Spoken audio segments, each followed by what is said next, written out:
Try recording on my computer this time. So good morning, everybody. Welcome to Tuesday at the Capitol, Zoom Tuesdays at the Capitol. We're calling them now ZTAC. It's week 4 of the legislative session. Today is Tuesday, January 26th. And this is Governor's Budget Day. Today is the constitutional deadline for the governor to submit his budget proposal to the state legislature.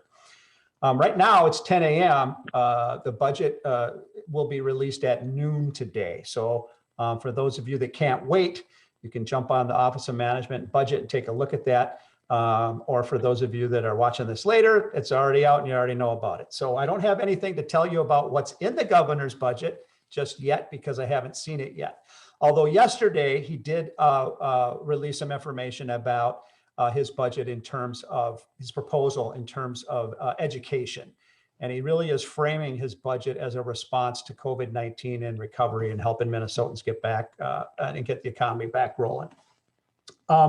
So he will share that budget this afternoon, and that is really the kickoff to Minnesota's budget process. You guys have been listening to me talk about the state budget being the primary thing that this legislature is going to do, and that process will pick up speed. And now it's starting to get rolling, and that'll start today.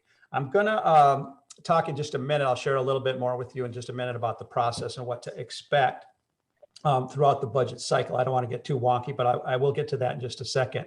What I want to say about this week, though, and what I want you guys to watch for, is there's going to be hearings on the governor's budget all week. And they'll be doing that in the committees, both in the House and in the Senate. And they'll be, each of those committees will dive into the specifics of the budget that's in their jurisdiction. So the healthcare committees will be diving into the governor's budget proposal with regard to healthcare. Human services will be diving into human services, transportation, education. You'll see a whole host of committee action over the next week or so that will explore the governor's budget proposal in more detail. Then they'll start taking it apart and looking at it and looking at the specifics of it. And this will go on for a couple of weeks, but really that's what we're going to watch for today.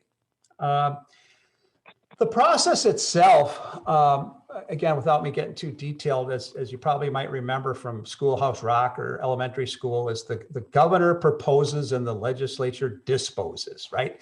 So basically, the first step in the process, which is today, is the governor submits a proposal. The governor just throws it out there. It's in the Constitution. The governor has to propose a budget. The governor doesn't get to pass a budget, though. The legislature has to pass a budget. So this is a long process where both the House and the Senate and the governor will all have different budget proposals that they'll have to work out and make a compromise on. A couple of key milestones in this process for you guys to watch for. The governor's, obviously today is a big exciting day because it starts the process with the governor's proposal. At the end of February, around the 1st of March, the next thing that'll happen will be the budget forecast, the February forecast it's called. It usually comes out late February, early March.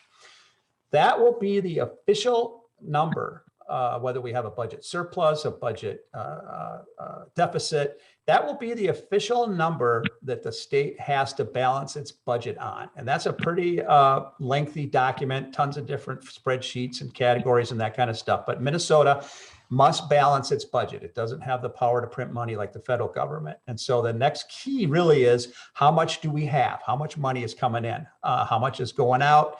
And what do we have to do to balance that budget?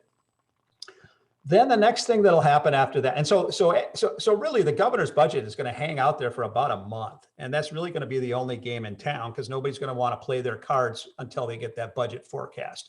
We anticipate from the rhetoric that we heard that the Senate will have a budget that has no tax increases and has budget cuts and agency cuts, that the Democrats are talking about potential tax increases to help get us out of the COVID pandemic, and the governor, we don't know for sure yet what's in his budget. But that process will go on for quite a while. So after the budget forecast comes out, then each of the bodies, the House and the Senate, will sort of set a global target. And the global target basically is, how much money do we want to raise in taxes? How much money do we want to spend? There's also some other funds that are out there, and rainy day funds and budget reserves and that kind of stuff. But essentially, they're going to set that limit. Those are called global targets. Then what they'll do is they'll take that global target and they'll divide it up by jurisdiction. And so you'll get committee targets. And so health and health will have a target.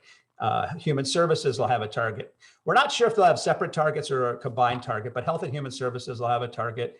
Education will have a target. And so then we'll start negotiating bills, and we'll start seeing the assembling of an omnibus bill. You guys remember omnibus bills from previous years? We'll start seeing omnibus bills getting created.